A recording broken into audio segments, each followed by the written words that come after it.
So we're in front of the Gloucester County Senior Center, also referred to as the Active Lifestyle Center. Several years ago, we needed to replace the windows, and that project was done. And then we were kind of looking at the parking area, which was all gravel with potholes, and that wasn't great for seniors to navigate. We put together a plan to pave it and restripe it.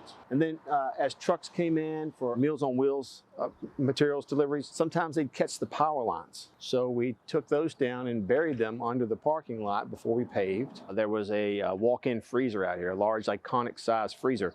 And we learned that on several instances, they lost all the food that was meant for Meals on Wheels and citizens that are shut-ins because of power loss.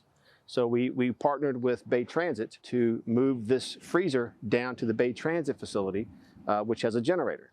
So we didn't have the issue any longer of losing the food and making sure everyone got what they were supposed to get. That was a really fun project and very satisfying to solve that problem for them. The folks at Bay Transit, through a grant, were able to provide us a new bus shelter. So we tore down the old one and put this nice new one up. So we kind of reconfigured the ADA parking. So really excited about those improvements, but then we moved indoors, and that's the second part of what's been going on down here.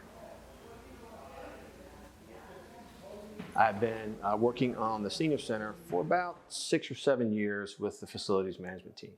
So it's not obviously just me, it's groundskeepers, it's electricians, it's plumbers, it's HVAC personnel, it's carpenters, painters, it's engineers. We call in our public utilities guys when we need some input from them. So it's a team effort in every sense. But internally, some of the things that have happened, we replaced all the ceiling, which was sagging and aged, upgraded with LED lighting since we were in the process of doing the ceiling.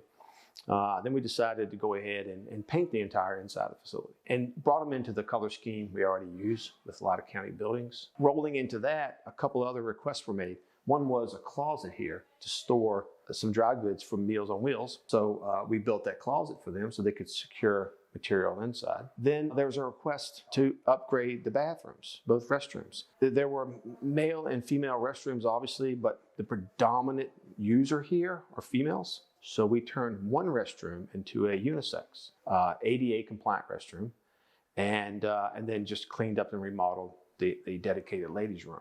So we added more restroom space for the ladies, but also can accommodate the gentlemen when they come down. And then kind of the last piece of business we did was come in with new flooring, very durable. It's a glue down product, so it doesn't float like a lot of new floors do. It's better stability for seniors. A couple little pieces of business we just wrapped up is we added a mini split HVAC system to the kitchen for some supplemental cooling. And we're going to replace the doorway, the primary doorway they come through. It's just a double set of metal doors, and we're going to add a set that has windows and lights on the sides. And you can see what you're walking into or who's coming in. So I think that'll be safer and look nicer as well. Our hope for the future is that we make some improvements in the kitchen. I don't want to say commercialize the kitchen, but make less residential setup.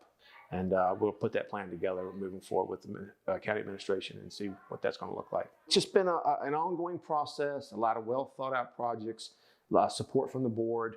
So it's been a rewarding piece of work because you get to see the people using it and enjoying it, and they share their appreciation.